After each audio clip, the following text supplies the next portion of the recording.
Hey everyone, will two of the biggest Harris County Health hospitals finally get upgrades? Plus, is getting paid $1,000 to eat snacks at Buc-ee's the greatest gig ever?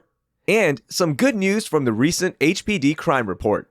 Lead producer Dina Kesbeh joins me to break down these stories and more. It's Tuesday, August 22nd, 2023. I'm Raheel Ramzanali, and here's what Houston's talking about. Good morning, everyone. Hey, I've got Dina Kesbeh with me. We're going to talk about some of the biggest stories that have happened so far into the week. The worst day of the week, right? Tuesday, I don't know. I don't want to start a podcast like that, Dina, but Tuesday has to be the worst day of the week. Dina, how are you? Hey, y'all. I am doing very well. And Tuesday is a weird day. I agree. It's like at least Wednesday, there's some hope. Monday, there's excitement. Tuesday is just left out in the dark. True. But maybe it gets better because of us. And that's why we're here. Exactly. We're your shining ray of sunshine. Exactly. Okay, before we get to some news, Dina, I want to ask you this question because I've been pondering this. I've been doing math on this, and I just want to know where you are in terms of answering this and trying to figure something out. So José Altuve, the greatest Astro ever, just got his 2,000th hit. And that's something less than 300 players have ever accomplished. So think about this. There's been tens of thousands of MLB players, and only less than 300 have accomplished 2,000 hits.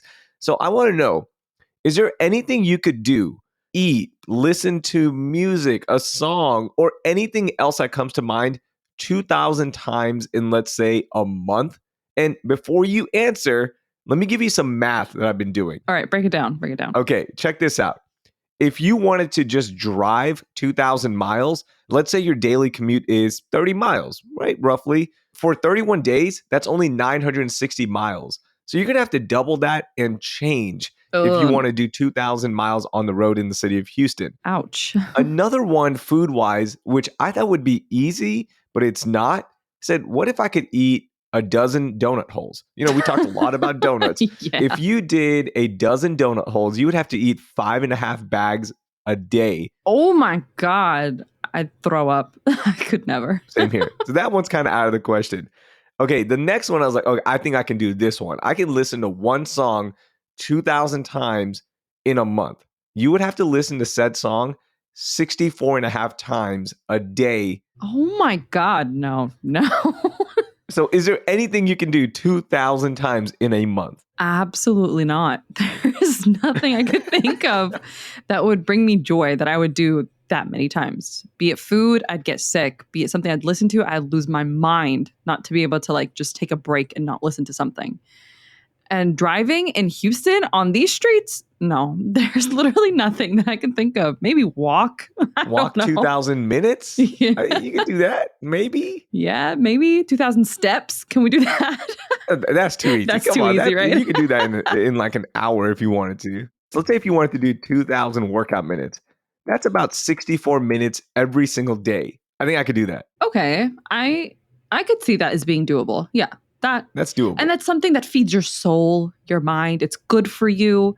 You know, that I'm on board with. Yeah, you can read an hour a day. That's easy. Exactly. You can do that. I think we already binge enough TV shows an hour a day. So we already do that. So that's easy enough. But exactly. I just wanted to bring that because it's just so impressive. 2,000 hits. I don't think people understand how big that number really is. So congratulations to José Altuve for getting 2,000 hits, the third Astro ever to do that. All right, let's get to some big news. What's something that's caught your eye so far, Dina? The biggest one, and this is because so many, not just listeners, but family members, friends, everyone's talking about how unsafe Houston is.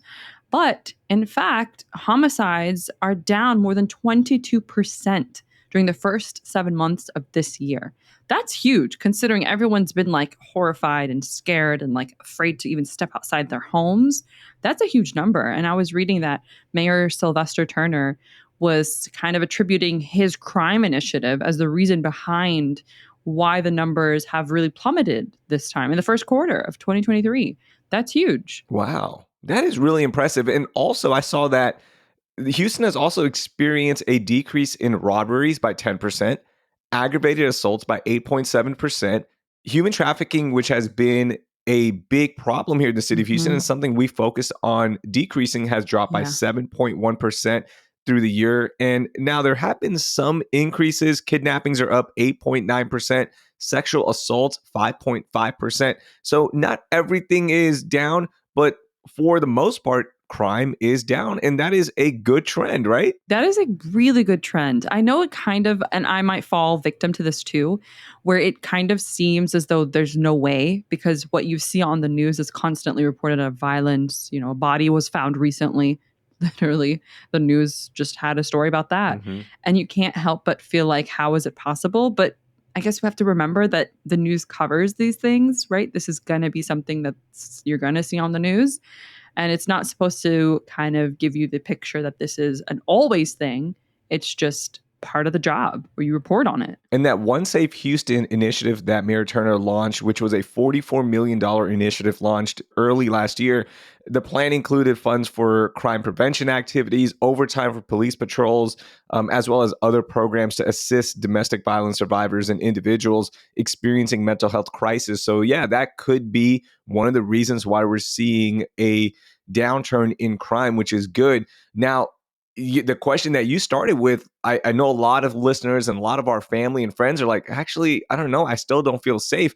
I can give you one example. One of my friends, she went to Memorial Park and she goes all the time and she just doesn't feel safe because cars are getting broken into so much. Yeah. And it's like, now you go, okay, but crime is down, but people still don't feel safe. So what, is it just awareness now? Is it still crime is happening, but just not at a high rate? Yeah, right. Especially the breaking into cars thing. Like Harwin specifically is notorious for that, right? Mm-hmm. Like everyone is told, if you're going to go shop on Harwin, do not leave your purse, backpack, anything exposed when you're on Harwin, because instantly in like 2 seconds, bam, broken into, stolen, and there's nothing you can do about it, right? There's not a lot of cameras over there too. Maybe now slowly shops are adding cameras outside, but it's not to the level of where they're going to be able to retrieve your valuables back.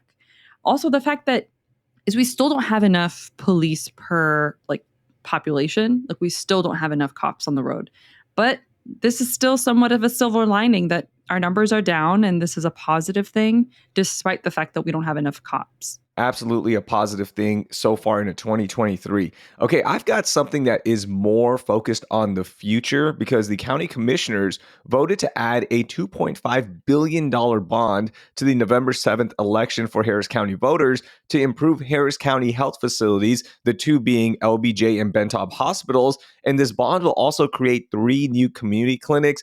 Now, the 2 hospitals, they haven't had upgrades in over 30 years.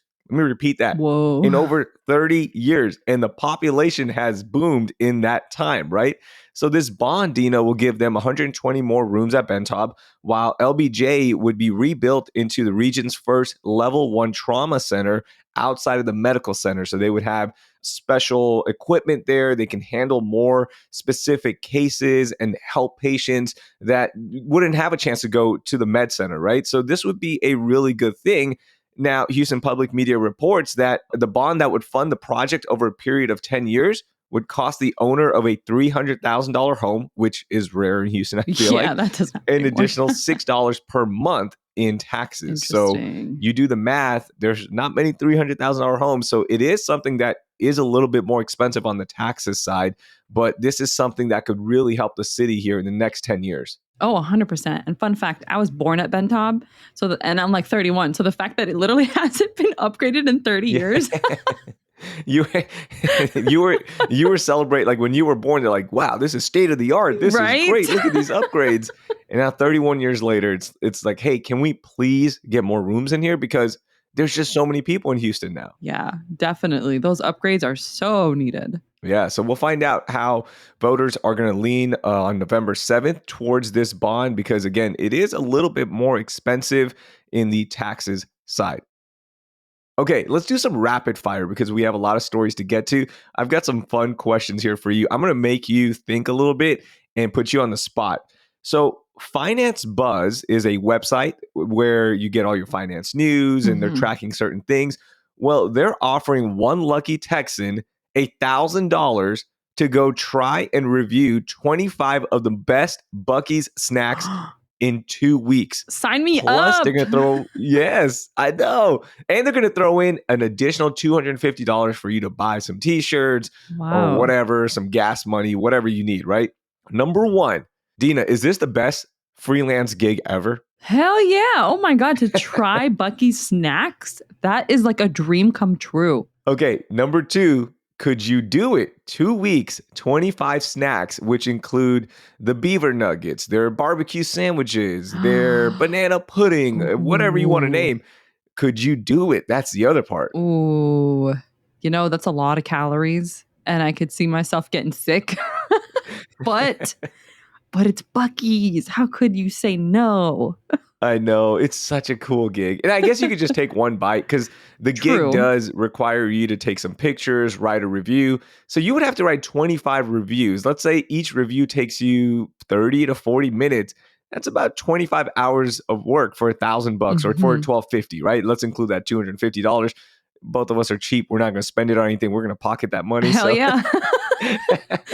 we got to buy formula still. What's up? We got Right. kids. So yeah, I mean, $1,250 for, let's say, 25 hours of work, and maybe throw in an additional 5 hours because you got to drive and get to Buc-ee's. Would you do it? Oh yeah, absolutely. I think I could do it. Yeah.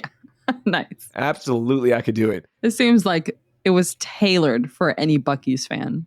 The last question I have for you in the rapid fire for this story: what is your favorite Buc-ee's snack? Oh my God, their beef jerky. Oh my God. I can't walk away from Buc-ee's without having bought like tons of beef jerky to take home. I like that. I just love it so much. It's the best. Do you have a favorite flavor, or do you just go with the traditional one? I like the teriyaki. I know that's kind of slept on a little bit. People aren't into it, but teriyaki is definitely my favorite. I like that. My favorite is the banana pudding. I think they have the best banana pudding for a store. Really? Right? Like nothing beats homemade banana pudding. But if you had to buy it at a store, oh, it is so good. And then they also have this cheesesteak taco, which is my go-to road trip meal because you're just in a hurry. You need some calories and some protein, and it is delicious. So I'm going to put those two up there for me. Okay, I've got to try the cheesesteak taco because I've never done that. I usually get like the brisket sandwich, and sometimes it's kind of a letdown because I'm the type of person that doesn't like too much fat mixed into my brisket, and sometimes they overdo it with the fat.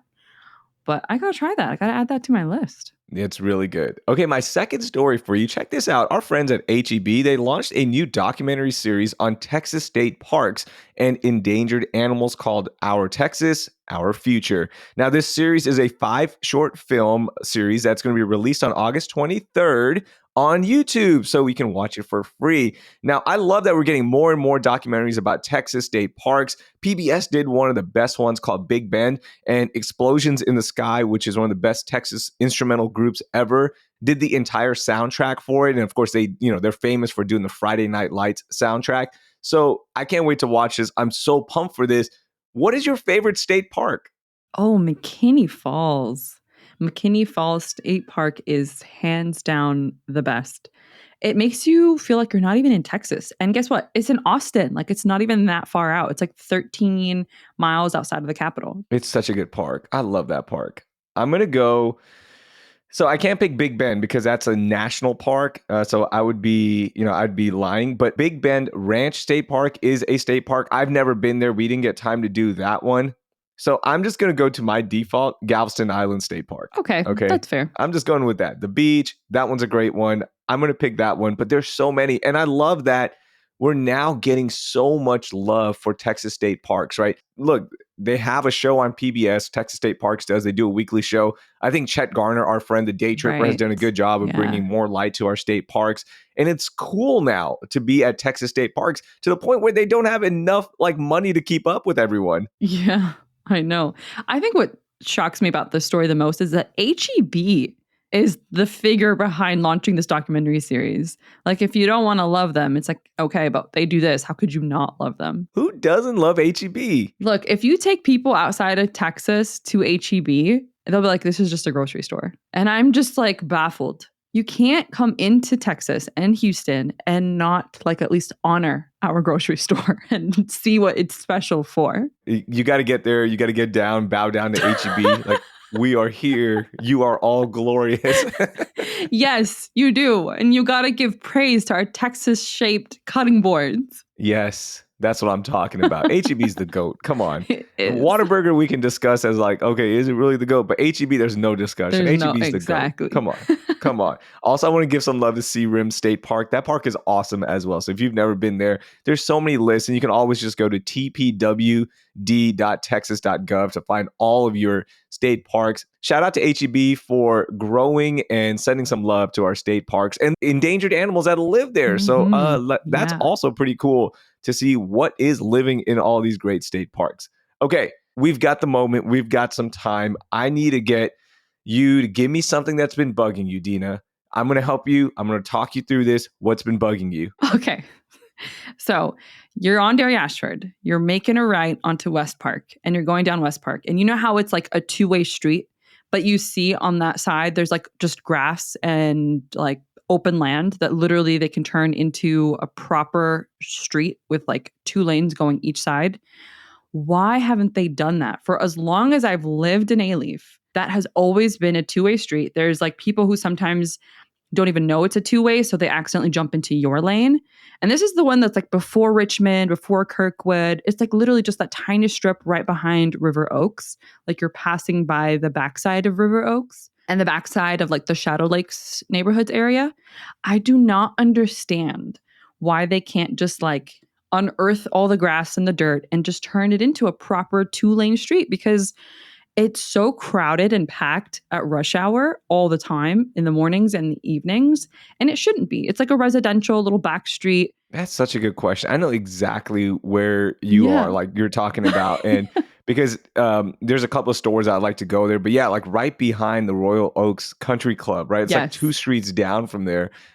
Phoenicia is close by as well. Yeah, I don't know why. And that would help so much in morning traffic as well. Yeah. For those of you that go down Westheimer like I used to, that would help so much to cut through. Yeah. I would never take Westheimer during rush hour. Not even if you paid me. It's actually not bad. What? The signals are timed perfectly for rush hour. I feel like I just can't handle it. I don't have the patience.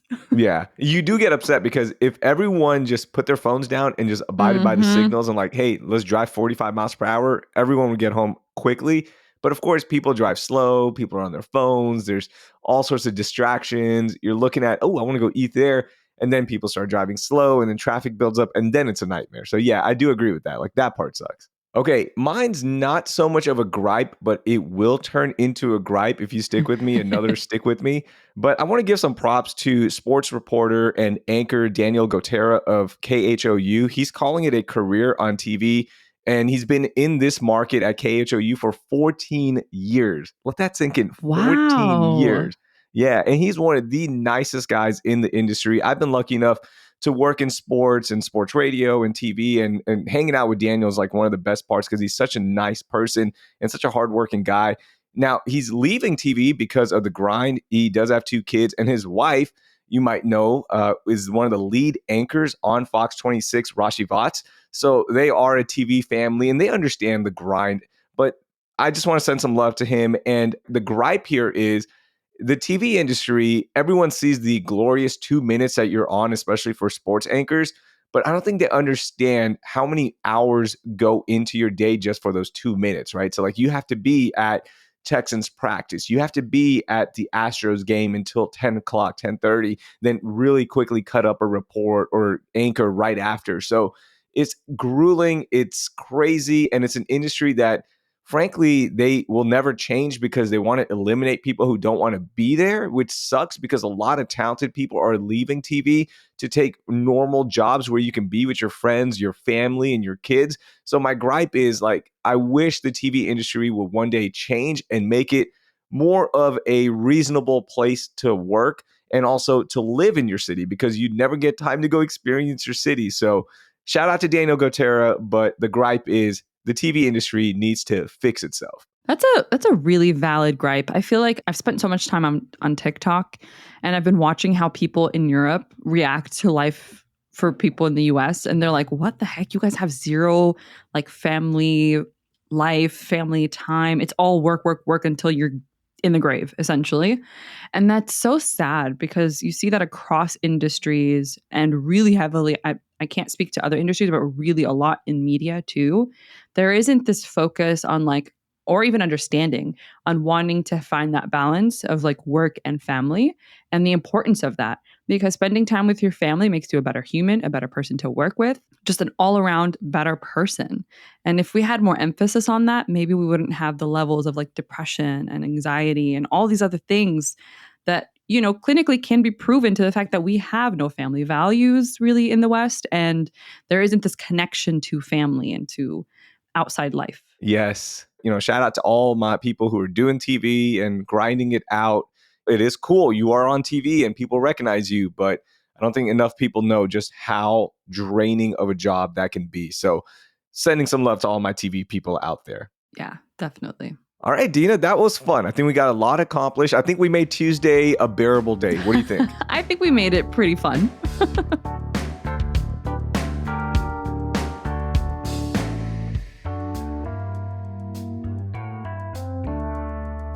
That was lead producer Dina Kesbeh with me, Raheel Ramzanali. Did you enjoy this episode of CityCast Houston? Well, share it with that one friend who knows about every podcast ever, but doesn't listen to local podcasts. Yeah, you know that one guy that is constantly sending you recommendations? Well, it's your turn to educate him or her about CityCast Houston.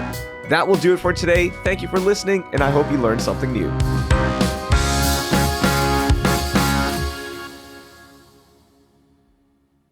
Hold it right there. I'm gonna do the math on 2,000 workout minutes. Give me a second. You would.